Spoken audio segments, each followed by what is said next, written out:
Insert obligatory list of sequels better than the originals. WrestleMania is where every member of the WWE roster hopes to have their best match of the year, but sometimes that just doesn't happen. Maybe they need another shot to get it just right, or maybe the hustle and bustle of WrestleMania simply doesn't give them the best opportunity to blow us all away. Regardless of the reason, there have been many cases of WrestleMania rematches actually outshining the originals, 11 of them in fact, and thus we shall discuss. The only criteria here is that the match in question has to be composed of the exact same wrestlers, so no adding of a third or fourth dude, and these matches have to take place on the pay-per-view immediately following WrestleMania. I'm Tempest hailing from partsFUNknown, and these are the 11 times the WrestleMania rematch was better than the original. But before we get on with this list, make sure of course that you like this video, subscribe, and enable notifications to always on so you never miss another list just like it, and make sure you check out one of the other WrestleMania themed lists that we've had over the last month and a half. Number 11, Triple H vs. Batista, Backlash 2005. WrestleMania 21 was a perfect show, if you ignore the quality of its two most important matches. A show that crowned the company's two new world champions in two butt-ass matches. Triple H having long and boring WrestleMania main events has practically become a meme at this point, but it may surprise you to hear that the game actually has a better than average Backlash track record. This match with Batista isn't wildly better than their match at WrestleMania, but it is considerably shorter, and that adds half a star to the match on its own. This rematch is completely built on Triple H being sure that the pedigree is the weapon that will beat Batista, while Batista tries to use his own Batista bomb early and often, and this match does tell these stories pretty effectively. It isn't the most exciting match, given that it is two fairly plodding plodders having a plod, but it does everything their Mania match does in 3/4 the time. Thumbs up. Number 10, Randy Orton vs. Kane, Extreme Rules 2012. Of all the people who came up short at WrestleMania 28, the one I feel the worst for has to be Randall Chief Keith Orton. Sure, Daniel Bryan got completely hosed in his 18-second match, but that helped launch the rest of his WWE career. Randy gets beat in a boring 11-minute match by Kane on his birthday. Poor guy. Thankfully, they got another chance to do this one right at Extreme Rules, and even though this match ticks the box of my biggest wrestling pet peeve, Falls Count Anywhere matches that end in the ring, this is a massive improvement. Half the match takes place backstage, but that does give way for a cameo from everyone's favorite wheelchair-bound cuck Zack Ryder, who gets a big pop. Woo woo woo, and all that. Randy Orton is uber popular and gets the win with an RKO on a chair, a birthday gift 4 weeks late. Sorry, Randy. Number 9, Cody Rhodes vs. Rey Mysterio, Extreme Rules 2011. Speaking of Falls Count Anywhere matches that end in the ring, and is that QT Marshall as one of Cody Rhodes' bag carriers? I guess he never grew out of that position. Anyway, Cody's WrestleMania match with Rey Mysterio in 2011 was a fun little match and the first big singles win in the young, knee-padless career of the man that would become the American Nightmare, but their rematch a month later at Extreme Rules was even better. The Falls Count Anywhere format works better for some wrestlers than others, but thankfully Rey Mysterio is definitely in the former camp. Watching Rey hit his seated senton off the stage is very fun, and the use of a surprising misting from Mysterio, back when no one did the mist, made for a notable and unique finish and a fitting end to this rivalry. Number 8, Randy Orton vs. CM Punk, Extreme Rules 2011. Now let's wind the clocks back an hour, shall we? The Randy Orton-CM Punk feud of 2011 was a weird one, filled with a 3-year callback, Randy's fake wife, and Mason Ryan, but the matches they had were quite fun. Their Mania 27 match is a nice little gem buried beneath an otherwise horrible show, but their rematch at Extreme Rules was a solid little last man standing match. Remember when every match on Extreme Rules was a different stipulation? What a time that was. Anywho, last man standing matches have gotten a particularly bad rap in recent years, and it is well earned, but here there is enough to keep our attention, and it being the opening match of the pay-per-view meant that it isn't 30 minutes long and needing to put on a main event match stretched out with boring stretches. A top rope RKO put CM Punk away, and the most fun I had here was thinking about just how 2 months later CM Punk was getting ready to drop the pipe bomb, and here he was, just another heel. Mental. Number 7, Jeff Hardy vs. Matt Hardy, Backlash 2009. While our criteria for these matches were clear that the rematch must take place at the pay-per-view after WrestleMania and must feature the same participants, it should also be clear by now that the stipulations attached to these rematches can be different, as is the case with this match between the brothers Hardy. While their WrestleMania Extreme Rules match is more iconic and spectacular, it is also mostly a series of things happening. Their I Quit match at Backlash, while considerably less #radical, #extreme, did focus much more on psychology, with Matt trying his best to neutralize Jeff's leg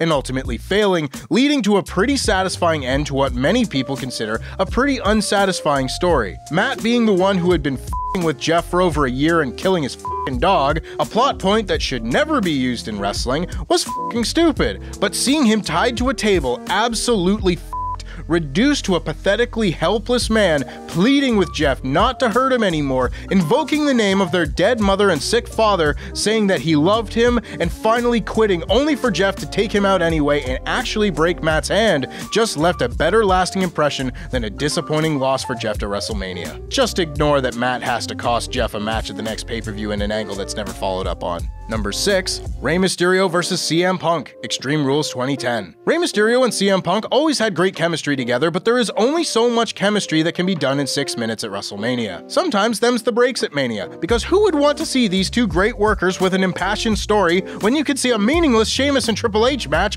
or Brett beat the piss out of Vince for twice as much time? Thankfully, Extreme Rules gave Punk and Mysterio the stage to have the match they should have had on the grandest stage. 16 minutes of well-worked action, with Punk playing the role of the slimy cult leader perfectly as he kept alluding to his hair being on the line. The Straight Edge Society around and find out, getting tossed from ringside, but all this builds to the re-debut of Joseph Mercury, the masked apostle who costs Rey the match and gives us all a reason to get to see this very fun match again for a third time, where they once again got all the time they needed. Number 5, John Cena vs. Batista, Extreme Rules 2010. And now let's fast forward an hour and 45 minutes to the main event of Extreme Rules, and a divisive match, but one I fall on the positive side of. I think I may be the biggest fan of heel Batista in the world. When the man stopped giving a shit, he was at his best, and ladies and gentlemen, early PG era Batista did not give a shit.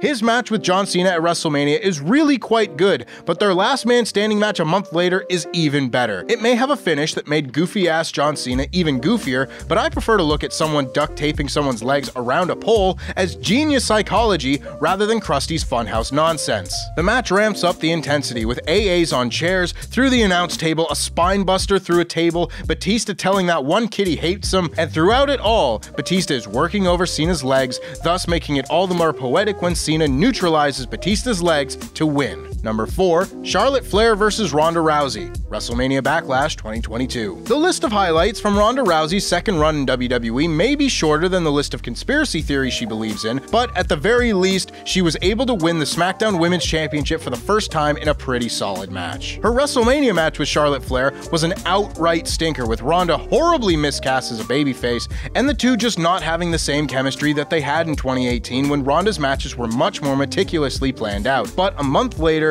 with a ton of smoke and mirrors, they were able to pull off what their Mania match should have been. Ronda dual wields kendo sticks like someone who actually has been trained to use them, and on more than one occasion appears to be ready to rip Charlotte's arm out of its socket. The match didn't lead to anything good. In fact, the title win effectively caused a chain reaction that led to Naomi and Sasha Banks leaving the company, but for one night, Ronda stood tall as a champion babyface, and the people cheered. Number 3, Triple H vs. Brock Lesnar, Extreme Rules 2013. The Triple H Brock Lesnar series of matches left a particularly bad taste in my mouth when I watched them, because I don't know about you, but I simply wouldn't have had the former UFC heavyweight champion lose to Triple H in a 24-minute snooze fest at his first WrestleMania since returning to WWE, but that's just how you play the game. Fortunately for all involved, they saved their best match for last, with Brock getting a much-needed win inside a steel cage. The psychology is a little topsy-turvy, with Triple H attacking Brock from behind to start the match, but once things are in the ring, we settle into a much more appropriate tried-and-true cage match format, with Heyman keeping trips from escaping,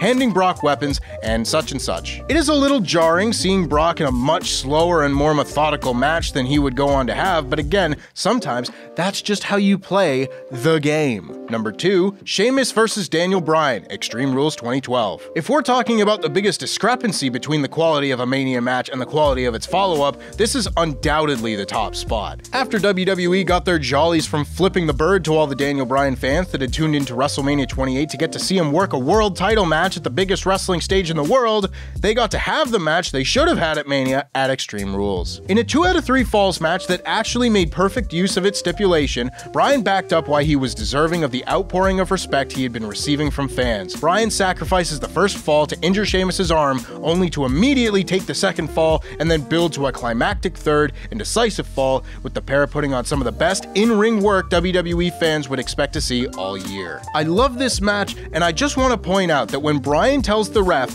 "I have till 5, referee," his trademark catchphrase from his days in Ring of Honor, no one in the crowd knew what he was doing, which put to bed any of the theories that Bryan was only over because of internet fan support. He was over because he was f***ing awesome. And number 1, Steve Austin versus The Rock. Backlash 1999. When WWE would just do WrestleMania properly at Backlash a month later, and this is most perfectly exemplified by Steve Austin not having his vest for WrestleMania. He forgot it at the hotel and thus walked to the ring in a t-shirt. The match itself was fine, but a no-vest Steve Austin is a no-sauce Steve Austin. This match at the first ever Backlash has all the sauce. You have your Attitude Era wackiness with Shane McMahon as the guest referee, who is ultimately thwarted by Vince. The Rock puts on the headset while he's kicking ass, actually good crowd brawling and stage destruction, and a white-hot crowd happy to be there to see the 2 top pro wrestlers in the world. I mean, it's Austin versus Rock in 1999. It just doesn't get any bigger than this. Austin said himself that he considers this to be a much better match than the first WrestleMania encounter they had, and I simply will not argue with the man, lest I be on the receiving end of a stone cold stunner. But honestly, I would consider it an honor. And that's our list. Make sure, of course, that you like this video, subscribe, and enable notifications to always on so you never miss a list just like it. And you can check out last week's list with a clip here. Not loving it. People's reasons for quitting their jobs are their own and usually come at the end of a long deterioration of their will to live or their patience for whatever corporate BS they have had to put up with, and that most definitely extends to WWE. There have been dozens of wrestlers over the years who have left WWE because of the grueling schedule or because of unsatisfactory creative